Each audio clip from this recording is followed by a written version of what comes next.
أعوذ بالله من الشيطان الرجيم بسم الله الرحمن الرحيم السلام علیکم ورحمۃ اللہ وبرکاتہ۔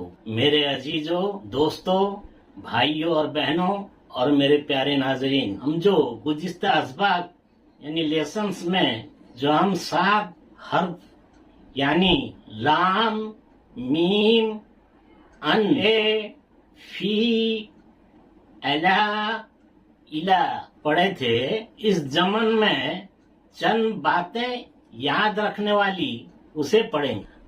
حرف جر یعنی پریپوزیشن یعنی اوبیو جو فاعل کے ساتھ آئے، اصل زبان اور ترجمے کی زبان پر منحصر کرتا ہے، اس لیے ہر زبان میں اپنا قاعدہ ہے۔ There is a separate rule in separate language. For example, آمنتو باللہ، میں اللہ پر ایمان لایا۔ I believed in اللہ، ମୁଁ ଆଲ୍ଲାହଙ୍କ ଉପରେ ଆସ୍ଥା ପ୍ରକଟ କରୁଛି۔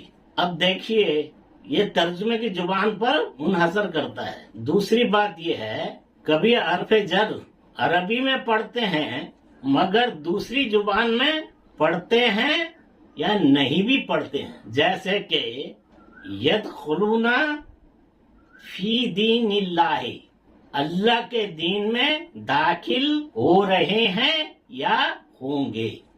entering in the religion of Allah، ঈশ ধর্মরে প্রবেশ করিবে۔ entering the religion of Allah میں حرف زر نہیں ہے۔ تیسرا، کبھی کبھی حرف زر الگ اور ٹرانسلیشن یعنی ترجمہ الگ ہوتا ہے، جیسے کہ اغفر لی، مجھے معاف کر، forgive me، مجھے क्षमा کرو۔ یہاں پر لی کا ایکچوئل مطلب میرے لیے یعنی فار می، مو پائیں، یہاں پر میرے لیے یعنی فار می یا مو پائیں ہونے کے بجائے مجھ کو یا می یا موتے ہوا ہے۔ یہاں پر عربی میں حرف جر ہے لیکن دوسرے لینگویج میں الگ پڑھا جاتا ہے۔ کبھی حرف جر عربی میں ہوتا ہے لیکن دوسری زبان میں اس پریپوزیشن یا اوبیا کا معنی الگ الگ ہوتا ہے۔ کبھی کبھی حرف جر یعنی پریپوزیشن یعنی اوبیا عربی میں نہیں ہوتا مگر اس کا ترجمہ یعنی ٹرانسلیشن کرنے وقت دوسری زبان میں ہوتا ہے، وہ بھی الگ الگ۔ مثال کے طور پر ورحمنی، اور مجھ پر رحم فرما، اینڈ بی کائنڈ آن می، এবং মো উপরে দয়া করো۔ دیکھیے یہاں پر عربی میں اگر بھی حرف جر نہیں ہے لیکن اردو میں پر، انگلش میں آن اور اڑیا میں اوپرے ہوگا۔ اسی طرح استغفر اللہ، میں مغفرت مانگتا ہوں اللہ سے۔ آئی آسک forgiveness of اللہ، ମୁଁ କ୍ଷମା ମାଗୁଛି ଆଲ୍ଲାହଙ୍କ ଠାରେ۔ یہاں پر اردو میں سے، انگلش میں آف اور اڑیا میں ٹھارے پڑھنا پڑتا ہے۔ 5 نمبر میں پڑھیں گے حرف جر بدلنے سے معنی بدل جاتی ہے، جیسے کہ اردو میں کہیں لکڑی سے مارا، لکڑی کو مارا۔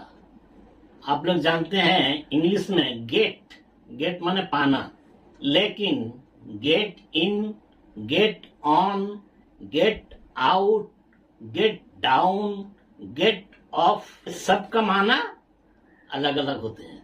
اڑیے میں گچھ رے پیٹیلا، گچھ کو پیٹیلا۔ عربی میں بھی ایسا ہوتا ہے، ایک ہی لفظ اگر حرف جر بدل جائے تو معنی بدل جاتی ہے۔ فار ایگزامپل صلی لربکا، نماز پڑھیے اپنے رب کے لیے۔ پرے صلاح فار یور رب، نماز پڑھو نج پالن کرتا پائیں۔ यहाँ पर सल्ली जो है, सल्ली प्लस लामजली। वहीं पर अगर सल्ली में हर्फ जर बदल जाए, अगर हर्फ जर बदल जाएगा तो मानी भी बदल जाएगी। जैसे कि सल्ली अला मोहम्मदिन, दरूद भेजिए मोहम्मद सल्लल्लाहु अलैहि वसल्लम पर। सेंड पीस ऑन मोहम्मद सल्लल्लाहु अलैहि वसल्लम, शांति हो मोहम्मद सल्लल्लाहु अलैहि वसल्लम ऊपरे। यहाँ पर सल्ली प्लस अला, यहाँ पर सल्ली का मतलब दरूद।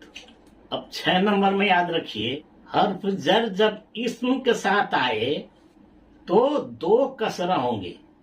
ए preposition is followed by a noun, then noun is given by double कसरा। ଯେତେବେଳେ ଅବୟ ବିଶେଷ୍ୟ ସାଙ୍ଗରେ ଆସିବ ସେତେବେଳେ ଦ୍ୱୈତ କସରା ହେବ। जैसे के फी किताबिन इला बैतिम, अगर खास हो यानी कॉमन नाउन, जातिवाचक विशेष्य हो यानी अल लगे तो इसमें सिंगल कसरा आएगा।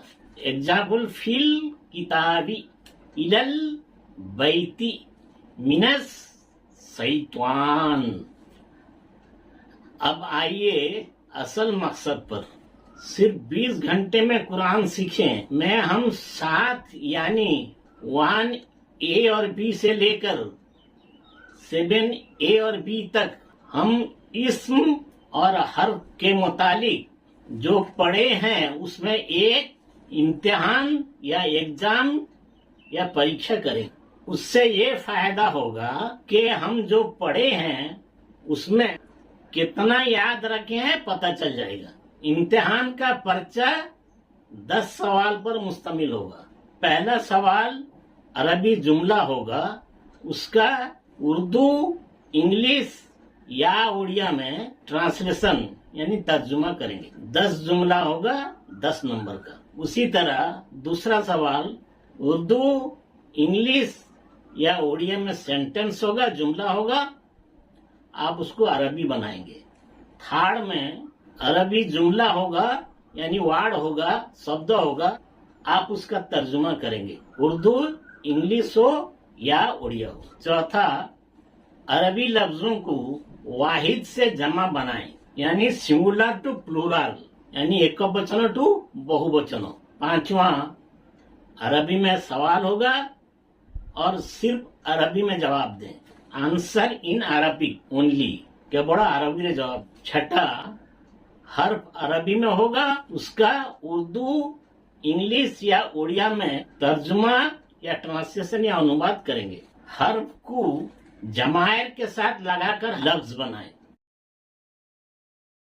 मुजक्कर से मुअन्नस बनाएं। अरबी में सवाल पूछें, सिर्फ अरबी में जवाब दें, आंसर इन अरबिक ओनली। हर सवाल जो है 10 नंबर पर मुश्तमिल होगा यानी 100 नंबर का इम्तिहान किया जाए। आखिर में आप हजरात से दरखास्त है ये वीडियो खुद देखने के साथ साथ दूसरों तक भी पहुंचाएं। हो सकता है हमारे जरिए से किसी को फायदा पहुंचे और ये फायदा हमारे निजात का जरिया बन जाए और आखिरत की कामयाबी फरमाए। आमीन। आप अगर इसको सब्सक्राइब कर रेगुलर पढ़ते हैं, नीचे दिए गए नंबर यानी 8457892776 के व्हाट्सएप पर आपका एड्रेस फोन नंबर के साथ भेज दें। अगर व्हाट्सएप ग्रुप करे हैं तो अमीर का नाम और एड्रेस के साथ फोन नंबर भेज दें। ये मालूम कराएं कि आप कितने आदमी का ग्रुप बनाए हैं। अगर आप अपने को यानी एग्जाम की तैयारी कर लिए हैं तो मुझे मालूम कराएं, तो मैं आपको सवालिया पर्चा यानी क्वेश्चन पेपर या प्रश्न पत्र आपके मोबाइल में भेज दूंगा। और अगर एग्जाम खत्म हो जाए तो फिर मालूम कराना, मैं जवाबी पर्चा यानी आंसर शीट या उत्तर पुस्तिका आपके मोबाइल में भेज दूंगा। आप उसे मिलाकर अपना नंबर खुद दें। मेरे पीछे जो सीनरी देखते हैं वो एक मदरसे का है। ये मदरसा कटक जिला के हल्दरपुर बस्ती में मुक्किम है। अस्सलाम वालेकुम व रहमतुल्लाहि व बरकातुहू।